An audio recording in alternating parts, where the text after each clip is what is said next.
Hello students, तो आपको अब 12th के वीडियोस जैसा मैंने प्रॉमिस किया था, तो अब कंटिन्यूसली 12th के वीडियोस आपको देने हैं और इसी के रिगार्डिंग अब हम बात करने वाले हैं और new upcoming chapter that is first chapter. देखिए, फर्स्ट चैप्टर जो हमारे पास में है, फर्स्ट चैप्टर का नेम हमारे पास है इलेक्ट्रिक फील्ड। लेकिन इसको पढ़ने से पहले हमें एक चीज़ जाननी बहुत ज़रूरी है। It is the part of electrostatics, जो हमारी फर्स्ट यूनिट का नेम है।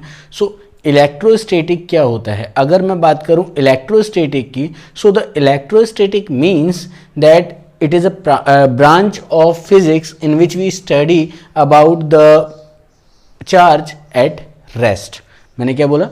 It is the branch of physics in which we study about the charge at rest.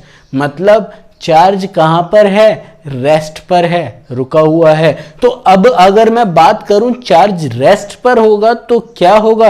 अगर कोई चार्ज रेस्ट पर होता है तो उसके रेस्ट पर होने की वजह से उससे इलेक्ट्रिक फील्ड जनरेट होता है। वापस से याद कीजिए कि जब चार्ज रेस्ट पर है, रुका हुआ है, कहीं जा नहीं रहा है, ठीक है, तो उसके एक जगह रुके हुए होने की वजह से वहां पर क्या होगा? वहां पर हमारे पास में इलेक्ट्रिक फील्ड प्रोड्यूस होगा, जो उसके चारों ओर प्रोड्यूस होगा, ठीक है, उस चार्ज के चारों ओर इलेक्ट्रिक फील्ड जनरेट होगा। और यही होता है हमारे पास में चार्ज के रेस्ट पर होने पर। अब आप में से कुछ बच्चों को ये सोचने में आ रहा होगा कि मतलब ये दिमाग में ये बात भी आ रही होगी कि अगर कोई भी अगर चार्ज है वो मूव करेगा तो क्या होगा?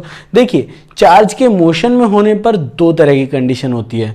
First one that is when it is moving with a constant velocity, and second one when it is accelerated. It means its velocity is variable. मतलब या तो वो एक constant velocity से move कर रहा है या उसकी जो velocity है वो variable है, वो change हो रही है। तो हमारे पास में जब कोई एक constant velocity से move करता है तो वहां पे हमारे पास क्या होगा?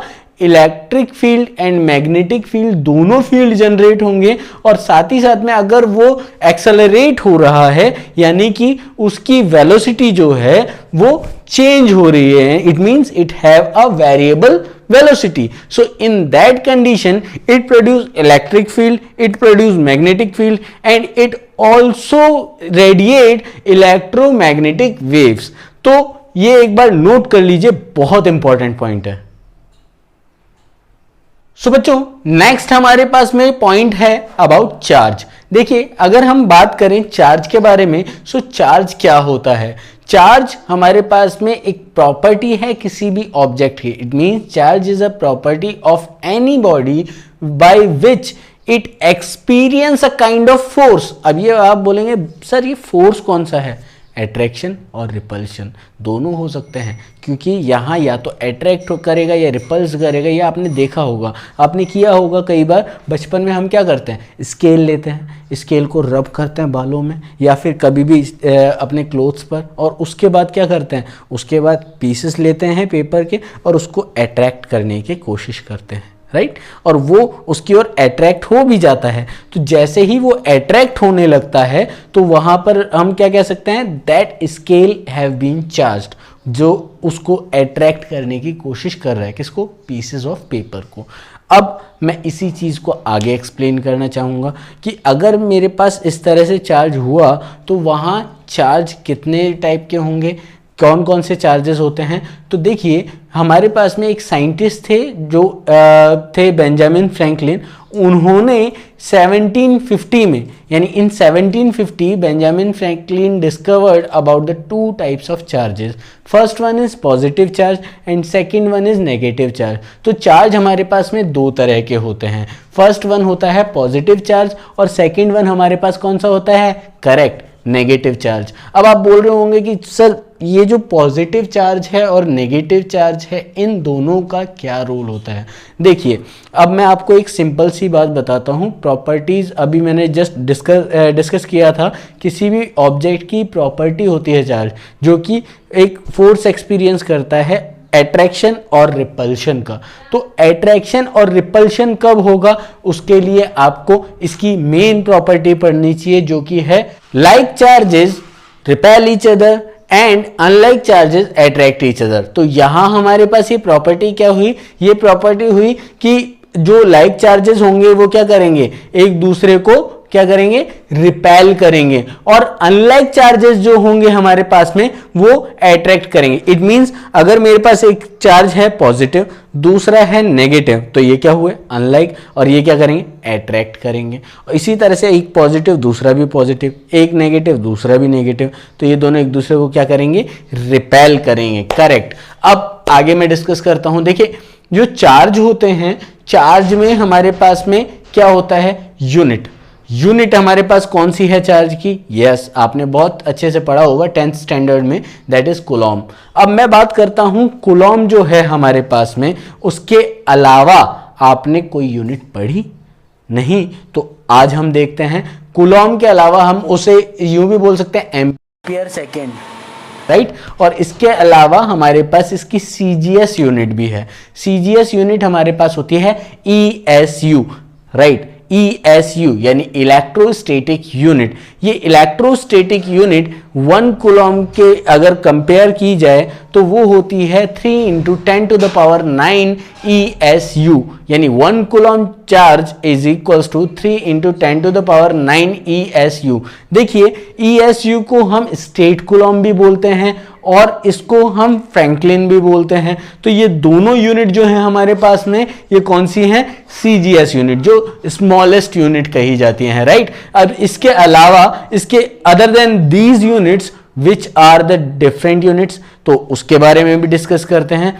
जैसे हम बात करें EMU। अब आप बोलोगे सर ESU बता दिया, EMU क्या है, इलेक्ट्रोमैग्नेटिक यूनिट। तो हमारे पास क्या है, इलेक्ट्रोमैग्नेटिक यूनिट। ये एक यूनिट है जो अगर मैं 1 EMU की बात करूं वो 10 कूलॉम चार्ज के इक्वल होगा, यानी 1 EMU equals to 10 coulomb charge, यानी ये कूलॉम से ज्यादा ग्रेटर है, राइट। तो अब आप बोलोगे सर क्या ये सबसे ग्रेटर है, नो, जो सबसे ग्रेटर है दैट इज फैराडे। अब फैराडे क्या होगी, फैराडे एक यूनिट है, यानी 1 फैराडे अगर हम बात करें तो 1 faraday equals to 96,500 coulomb. Correct, वापस से मैं रिपीट कर रहा हूं, 1 फैराडे इक्वल्स टू 96,500 कूलॉम। तो ये हमारे पास में हुई यूनिट्स। सो बच्चों अभी हमने देखा इतने पॉइंट्स के बारे में। अब आगे हम डिस्कस करते हैं 1 point, that is how to generate charges. देखिए मैंने अभी ऐसा यूनिट्स वगैरह सब बताया आपको, बट ये नहीं बताया कि किस तरह से चार्ज जनरेट होता है। सो चलो एक पॉइंट लेते हैं। जो यूनिवर्स में जो भी ऑब्जेक्ट्स हैं वो एटम से मिलके बने, mostly matters are made up of atoms. Okay, atom में क्या होता है, इलेक्ट्रॉन, प्रोटॉन, न्यूट्रॉन, हमने पढ़ा है प्रीवियस क्लासेस में, इसके बारे में डिस्कस कर चुके हैं, राइट। अगर मेरे पास कोई एक एटम है तो एटम के न्यूट्रल स्टेट के बारे में हमने क्या पढ़ा, जब एटम किसी न्यूट्रल स्टेट में होता है then number of proton equals to number of electrons, ये पता है हमें, राइट। और चार्ज ऑन इलेक्ट्रॉन ये भी हमें पता है शायद 1.6 × 10⁻⁻19 कूलॉम, ये नेगेटिव होता है, यानी माइनस का 1.6 × 10⁻⁻19। ओके, और अगर मैं चार्ज ऑन प्रोटॉन बोलूं तो वो पॉजिटिव होता है, इट मींस पॉजिटिव 1.6 × 10⁻⁻19 कूलॉम। इतना क्लियर है, ओके। तो यानी चार्ज दोनों का पॉजिटिव और नेगेटिव में इक्वल कूलॉम में है, राइट। बट अगर मैं बात करूं इसके आगे अगर हम देखें तो एटम जब न्यूट्रल स्टेट में है तो किन्हीं दो एटम्स के आपस इंटरेक्शन करने पर क्या होगा, when the two atoms interact together at a certain point then the electron from one atom just move to the another atom. okay, एक एटम से दूसरे एटम पर इलेक्ट्रॉन चला गया। अब इलेक्ट्रॉन जब एक एटम से दूसरे एटम पर गया तो न्यूट्रल स्टेट में तो दोनों इक्वल थे, राइट। अब जैसे ही इलेक्ट्रॉन यहां से गया तो जिसमें से गया यानी जो डोनर है, ओके, मैंने बात करी डोनर की, तो डोनर में क्या होगा, डोनर के पास से इलेक्ट्रॉन जा चुका है, इलेक्ट्रॉन कम हो गए, प्रोटॉन न्यूक्लियस में है वो उतने ही रहने हैं, मतलब number of proton is greater than number of electron. तो ये क्या हो गया, जो डोनर होगा वो क्या हो गया, due to the deficiency of electron it become positively charge. ठीक है, अब आगे हम डिस्कस करते हैं। अगर यहां पर जो एक्सेप्टर है, डोनर की तो बात हो गई, अब एक्सेप्टर की बात क्या करेंगे। एक्सेप्टर के पास में इलेक्ट्रॉन पहुंचा, अब इलेक्ट्रॉन जैसे ही पहुंचा तो उसके पास क्या हुआ, इलेक्ट्रॉन की अमाउंट इंक्रीज हो गई, यानी number of electron increase in that particular atom. Okay, and proton are same as previous, जैसे पहले थे, यानी जितने प्रोटॉन थे उतने न्यूक्लियस में है भाई, बाहर निकालना मुश्किल है। तो electrons are greater than protons. Okay, so charge of electron is negative, charge of proton is positive. So हमारे पास क्या हुआ, नेगेटिव चार्ज ग्रेटर हो गया, it means that become negatively charged due to excess amount of electron. So the charging is done due to the movement of electron from one atom to another. अगर atom से electron ही move ना करे तो वो charge होगा ही नहीं, सबसे common सी बात है। अगर वहां चार्ज हो रहा है इट मींस इलेक्ट्रॉन का मूवमेंट हो रहा है from one atom to another. So ये चीज ध्यान रखिए कि एटम से दूसरे एटम में जब इलेक्ट्रॉन चला गया तो वो नेगेटिवली चार्ज हो गया, और अगर जिसके पास से गया है उसके बारे में डिस्कस की जाए वो पॉजिटिवली चार्ज हो गया। So donor become positively charged and acceptor become negatively charged. इस पॉइंट को थोड़ा ध्यान से लिख लीजिए। आज के लिए इतना ही बच्चों। अभी तक जितने भी मैंने टॉपिक दिए वो प्लीज एक बार रिवाइज कर लीजिएगा, और उसके बाद में हम डिस्कस करेंगे इसे for your further session of your doubt session. Okay, so आपके जो भी डाउट्स हो वो आप कमेंट में भी करके सेंड कर सकते हैं, जिससे कि मेरे को पता चले कि आप लोगों का रेस्पॉन्स क्या है, कि आपको समझ में आया नहीं आया, तो क्या चीज़ नहीं आई, जो भी हो बता दीजिएगा। मैं वापस से उसको रिवाइज करने की कोशिश करूँगा पूरी। Till then, have a good day and stay at home and stay safe.